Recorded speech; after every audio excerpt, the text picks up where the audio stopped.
okay. If you can hear me out there, let me know in the chat window, please, before we get started.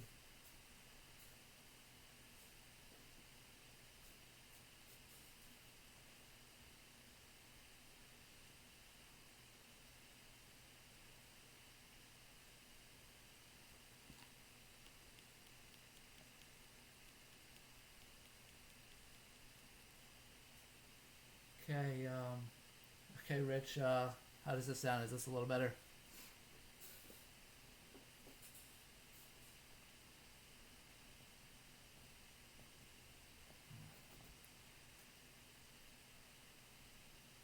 Well, I'm not sure about the volume situation, but I will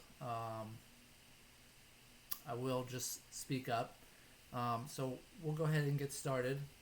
Um, so I've been reading through a lot of tweets today. There's been some technical issues I've noticed on some of the other live streams. So I am going to go ahead and record this separately from the stream, and that way, if there are any issues, I'm just going to go ahead and power through, and I'll be able to post this to YouTube after the fact. So first, let's go ahead and get my slide fired up. Let me introduce myself and welcome all of you to this talk. I want to thank Daniel Huffman for organizing this and inviting me, and for allowing me to present here today. My name is Michael McNeil. I am a freelance cartographer in Slidell, Louisiana, and I also have a full-time job as the GIS coordinator for the St. Tammany Parish Assessor's Office in Covington, Louisiana. And there are my contact details if you'd like to get in touch after this presentation if you have any questions. So I want to start with kind of an affirmation and a quick story. When Daniel put the call out for presenters for this live cartography demo, my natural inclination was to run the other way.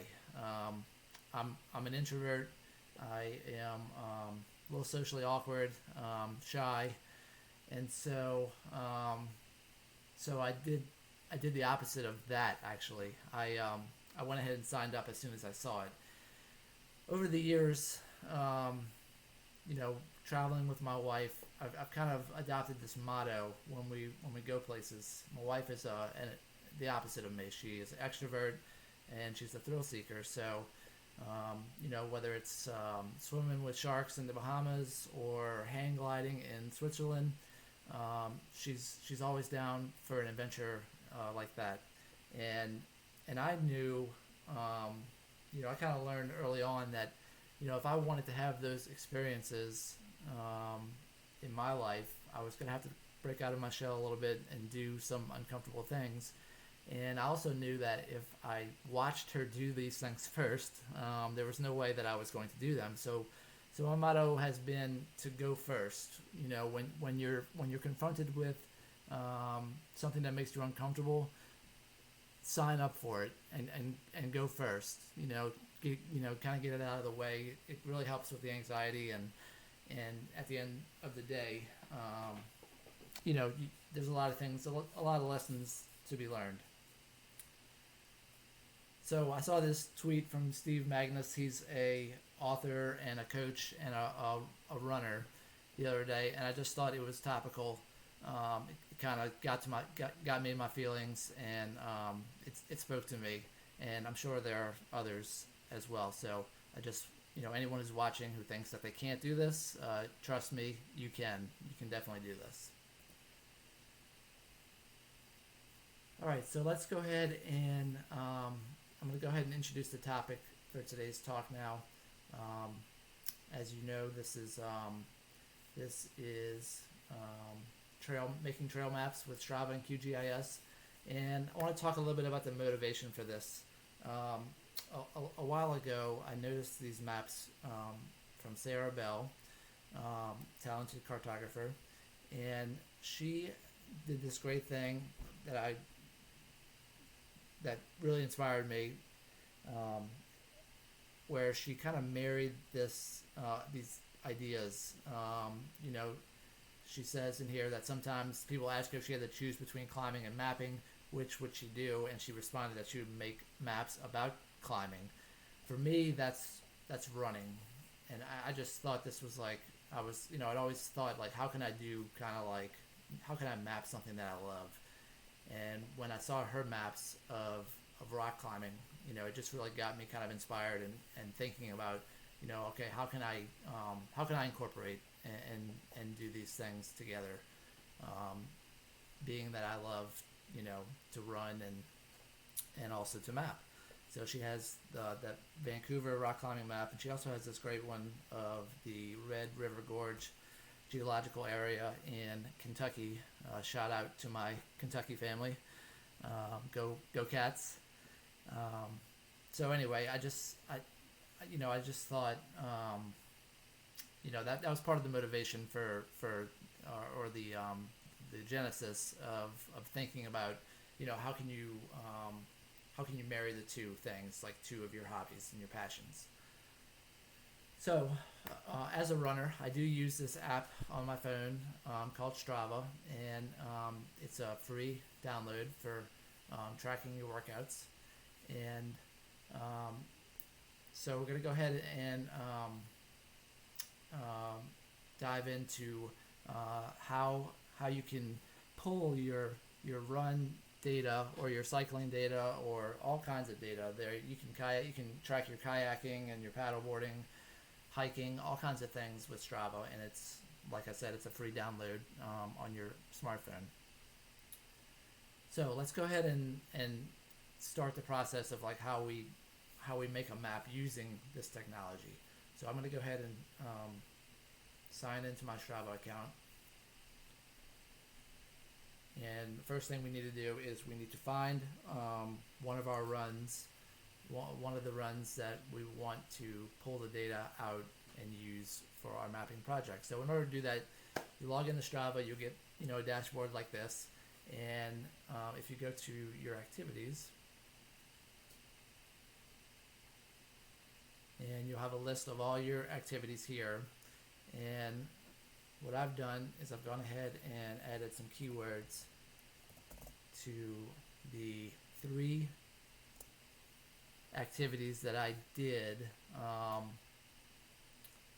when I decided to kind of tackle this project. So I actually started to make this map of trails in a local park before Daniel put the call out for presentations for this live cartography demo. And it was actually at the onset of the quarantine, the stay-at-home order here in Louisiana. So it was still a time when people were allowed to go to the parks here. We live in a pretty small town. So the first 2 weeks of the quarantine, I was hitting my local park up almost daily for runs and hikes to the trails. And it's a, like I said, a pretty small park, but it has a few miles of trails. And I noticed that there really weren't any maps of any of the trails in the park. So I thought, okay, well, this will be a good quarantine project. I'll go to the park and I'll run all these different trails, find some new ones, and just kind of start plotting those things on a map and see what happens. So now back to getting your data. So we're here. These are the 3 runs where I went to the park specifically to run all the different trails and kind of collect that data myself. And so we're going to go ahead and I'm going to show you how to get this data out of here. So now that I've found the runs, I'll just go ahead and click on the one that we'll go ahead and download today. And this is the main trail in the park, and it is a improved trail. And so once you're here, once you've clicked on your activity, if you go to the extra menu here, actions menu, and you click there, there is an option to export GPX. Okay, GPX is a GPS exchange format. It's geospatial So we're going to go ahead and get that out of here. We'll talk a little bit about GPX in a minute. So let's go ahead and it saved it.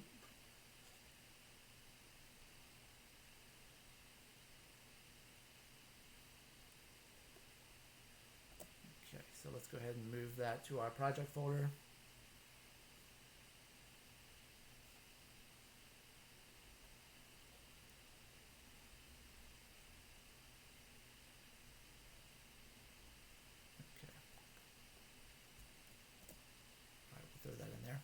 Alright, so there we go. We've downloaded it now from Strava. We've got the GPX file on our machine in our project folder. Let's talk for a second about GPS exchange format. Like I said, there's some information on the web. It's pretty straightforward. Wikipedia's got a nice little overview page here. Within a GPX, you can actually have different feature classes like points and lines, both within a single file. So this article kind of goes into like some of the details behind that. So if you want to read more about like what GPX is, you can do so here. But the good thing about using QGIS, it's really easy to import a GPX file. So I'm going to go ahead and show you now how to do that. I've already got a QGIS project queued up. And so here we are. We got some Mapbox imagery using a tile service. And you might say, okay, you know, there's the park. You can see the baseball fields here. And then all this wooded space, a green belt that runs along the interstate here. And, you know, you can kind of see, like, if you're looking in here real close, there's that, you know, that burned out portion. That's actually the part of the trail there. At that, you can see it better when you're zoomed out there. But so you might say, okay, well, why not just, you know, throw up some satellite imagery and you know, just draw the trails this way? Well, I guess that's kind of like the marrying of the two things here, is the marrying of running and exploring and just kind of getting out there and being out in nature, especially at a time here in Louisiana, mid-March, where the weather was really nice. You know, and with the stay-at-home order and all the stress and the anxiety, you know, just getting out there with the, you know, the birds and the trees and everything was just a really nice escape from kind of the work from home office and just everything that's going on at that time. So yeah, I mean, you know, you could obviously just pull in some satellite imagery and do this by that, and do a trail map that way, and you know, there's nothing wrong with that. But for this project, for me, you know, I wanted to go ahead and get out there and kind of do this on foot, and then, you know, kind of come back to the office and polish it off. So that was kind of the thinking behind doing it that way. So now we've got our project loaded up. I'm going to go ahead and show you how to pull that GPX file into QGIS. And like I said, it's really straightforward in Q. If you go to layer, add vector layer, and then just navigate to here, navigate to your run, and you just open it up. And we hit add.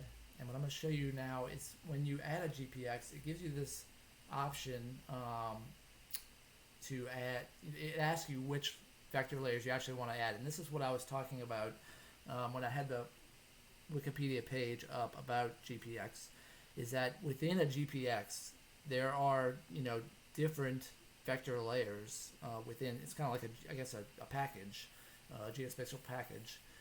So you can pull in the track points, for example, which are like the waypoints that the GPS device collects along your path. So once you start sending data to start collecting the data on your run, it just collects like points every so often along the way. So we'll go ahead and pull those in just so I can show you kind of how this operates. So we'll start with the points. Okay, so you see with the points that it adds, it's just got these like, so I started the run, you know, over here, and it just kind of collects points along the way. And if you look at we'll look at the attribute table for this, and you'll see, it's got an ID for these. It tells you the elevation, where you are, and it also is timestamped. So that's kind of how it kind of tells, like, okay, what's your pace, what's your total time, those kind of things. And then also the points that it collects helps it connect the dots, I guess, with the routes. So we'll go ahead and remove these since we want to take a look at the line work now.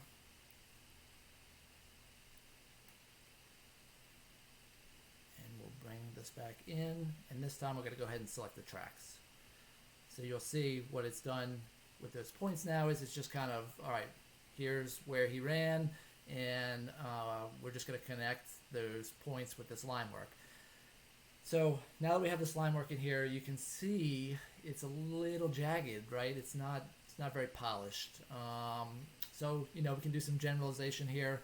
I could probably split this at the end, maybe just move one of these over and just kind of like plop it into place and then kind of smooth that out. Since this was a relatively short trail, what I did for this project was I just went ahead and created a new line feature and line feature class, and just kind of split the difference between the two tracks, since I know that I run like on the right side of the trail, and it's an out and back. I just went ahead and just kind of generalized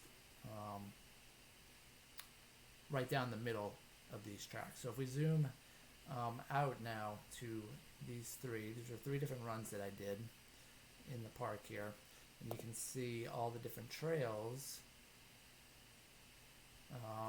that this park does have. So it's a lot of options if you're out there running, and it's more, they get a lot of bang for your buck with some of this for such a small park.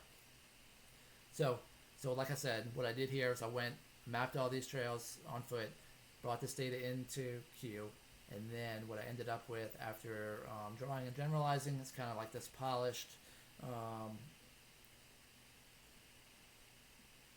trail without some of that jagged line work. What you'll see in the symbology is some forethought. So there are two different types. The main trail, the gold trail, is a paved trail. So I thought ahead of time to go ahead and give that category to that, to add a category field, so that I could mark the trails that were improved versus the trails that were unimproved, and just kind of differentiate those on the map for people who would be viewing it. So we've got the trails mapped. We're gonna go ahead and add in some of the ancillary data that we want to show on the map as well, and I'll walk through some of these things as we move to the layout mode to polish off the map.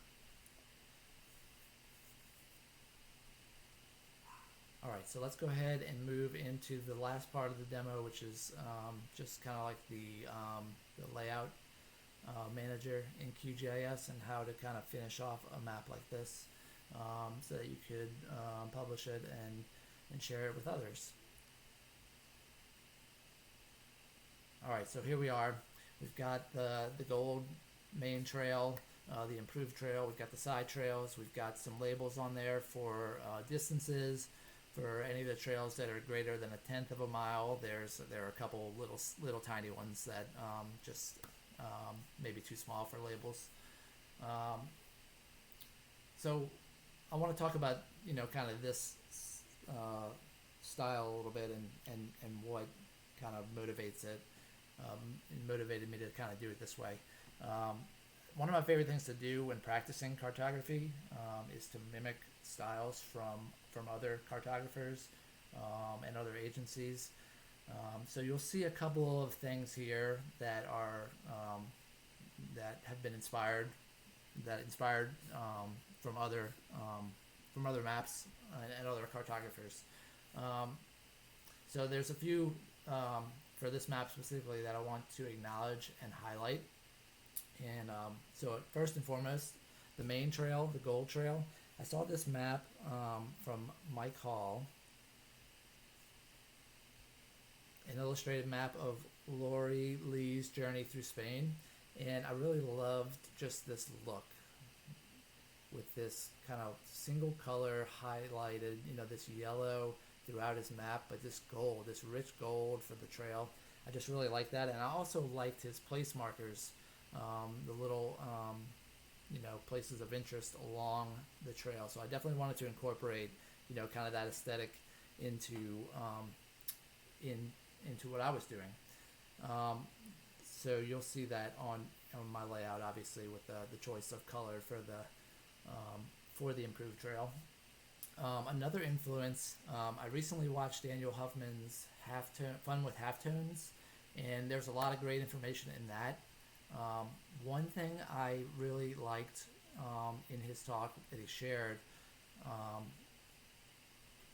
is this repository, the Gerd Arndt's web archive. I really love this symbology, this vintage symbology.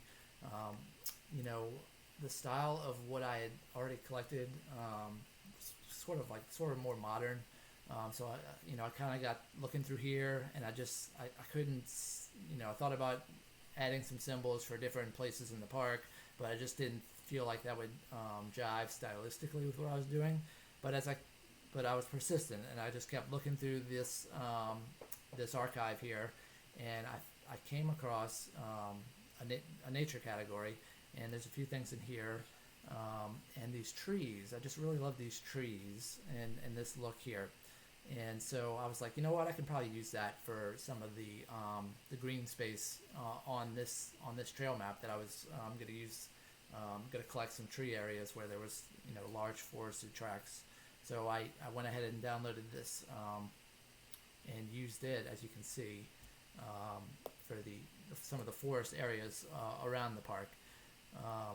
So it's another influence, Daniel Huffman. Thank you for sharing that a few weeks ago. I watched your halftones. Okay, the next influence, you'll notice the font work. Sarah Bell has recently released a font, Bell Topo Sans, and so I employed that here. Let's go and check her site out. So here is her site with a spot where you can download this. And she even here mentions that it pairs well with Bell MT. So I've used both of these fonts in the map.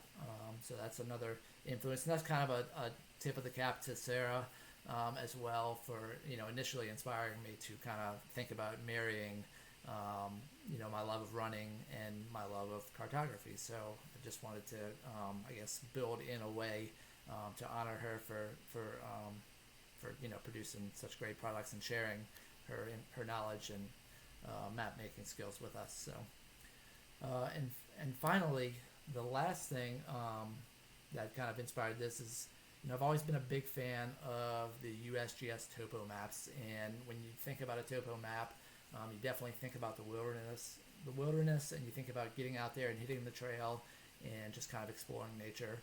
So I wanted to incorporate the USGS, the USGS maps in here in a way. And so in looking at, the USGS maps, I really love the marginalia of these maps. You got your map there centered, and you got these really wide margins where you can have all this, detailed information about the map and things.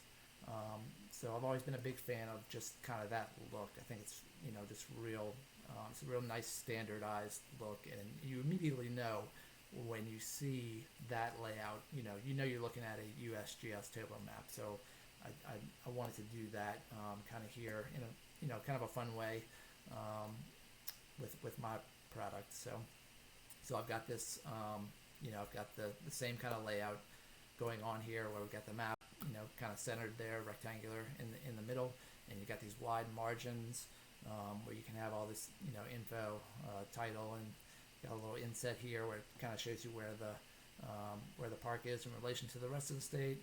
I even, since we're so zoomed in here, I couldn't get like any kind of grid lines in here without getting too, way too detailed with with the coordinates. So what I did was I just added a hash mark, and just near the center of Johnson Park, and added some tick marks on the side so that you just to provide that extra little bit of information. So yeah, so I've got the marginalia up top and the marginalia at the bottom, just like on the USGS maps, scale, and yep, and the legends also broken out the legends, and then where we are and what year this was produced. So that is the last influence I wanted to mention. I will also say that I was watching Daniel Huffman's talk earlier today about fundamentals of label placement, and so while he was giving that talk, I had this map open and I was looking at it. I was like, holy cow, there's some things in here that just do not jive with his philosophies, and I agree with him. So I was actually kind of like live. I was watching him live and working on this at the same time. That was a fun experience. So anyway, got a little updates today with some of the labeling in the water, some of the larger water areas here, and the label placements on some of these things, some of these places of interest. And so anyway, just want to shout out one more time to Daniel and thank him for organizing this, and thank you all for being here today. I'm sorry that I haven't been active in the chat during this. It's my first time doing a live demo, and so it's I'm trying not to multitask too much, trying to focus on what's going on here with my presentation. But I appreciate you being here, and please, there's a lot more presentations to watch. Still, it's been a great day so far of presentations, really inspiring, and I'm just honored to be able to present and be part of this group. So thank you all again for being here. If you have any questions or you want to reach out to me, in the YouTube video, you'll be able to pause it on the contact screen and reach out. So thanks again.